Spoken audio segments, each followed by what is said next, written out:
Well, we also have Pam Jackson. Pam, I want to ask you a few questions also. I want you to jump in this conversation.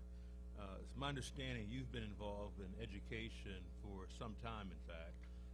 And just tell us a little bit about your background, Pam, and what you're currently involved in.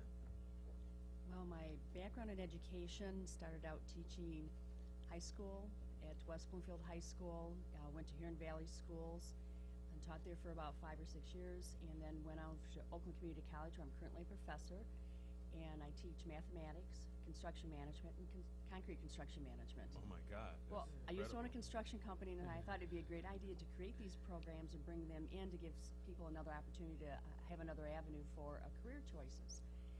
And currently, I'm trying to finish a dissertation. I'm working on with the Department of Corrections through Wayne State University to complete a PhD in educational policy studies. Wow, Okay. that's very interesting. Now, and in fact, the two of you are both involved at the community level. I would think that there's obviously a lot of synergy here. So let's try and, I guess, bring some things together. Now, you mentioned one thing we talked earlier about affordable education. What are some of the problems right now with the way education exists today here in Michigan? What are some of the issues in terms of curriculum and affordability and those kinds of things? Are we really meeting the needs of the community as well as understanding the needs of the future? Well, the biggest thing that we've been having a problem with in the state is actually funding education, and I know there's the budget crisis that we're dealing with, and hopefully the next set of legislatures coming through can actually address that issue. As soon as you pull funding away from the schools, then you're cutting back on the curriculum, you're cutting back on teachers, and everybody suffers, especially the students suffer. But we really have to work with curriculum for students, not just one size fits all. I know we brought that up yesterday on the show. And so we actually have to create curriculum that will be best for the students. Not everybody is college bound. So I know we have an excellent college program, a college bound curriculum, but what about the students who want to learn a skill set or go to a technical trade center? We have them at the high school levels, but we need more of them, and especially as an adult or young adult, we need to have other training facilities that would be beneficial for them to get a job. Let's take a call right now. Let me just remind you again, the call numbers are 313-868-0342. Let's take a call right now. Caller? Yes, can you hear me okay? We hear you fine. Oh, okay. Good morning. Thank you very much. Happy Tuesday to all of you.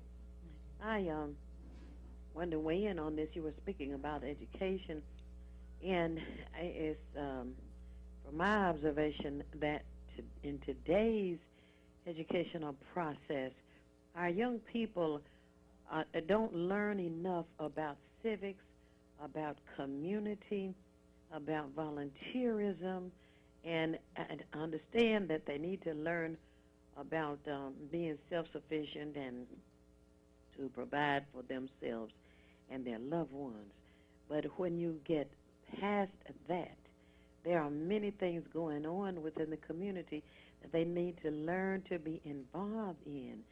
Civics does not appear to be what civics was years ago. But as it relates to being in this community, I find that there are complaints about folks throwing trash out of the windows of their cars. Now, that has something to do with a lack of police enforcement as well.